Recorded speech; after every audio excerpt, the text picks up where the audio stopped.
آقای مادر دختری تو محلمون بودن، دیدم دلار داره میره بالا، اینا روز به روز وضعشون داره بهتر میشه. و این سری داشتن رد میشدن، کنجکاو شدم، رفتم گفتم خانم ببخشید دلار داره گرون میشه، شما چجوری هی وضعتون داره بهتر میشه، ماشین خوب داره میگیری فلان؟ گفت ما به دلار کار میکنیم. گفتم به دلار کار میکنید؟ چی کار میکنید؟ گفت همونی که خودت فکر میکنی، به دلار کار میکنیم. گفتم چجوری؟ گفت آره من شوهرم و دوستاش کل قیمت دلار مملکت دست اوناست، چون ما از این راه پول در میاریم قیمت دلار رو میبرن بالا که ما بیشتر پول در بیاریم.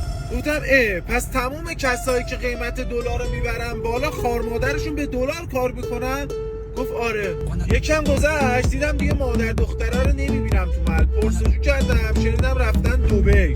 بعد یه روز داشتم رد میشدم دیدم این شوهرش وایستاده، خانواده‌اش هم دم درن. رفتم پیشش گفتم خواهرتونه؟ گفت بله. گفتم این مادرتونه؟ گفت بله. گفتم خار مادر کاسب تحریم دیدم.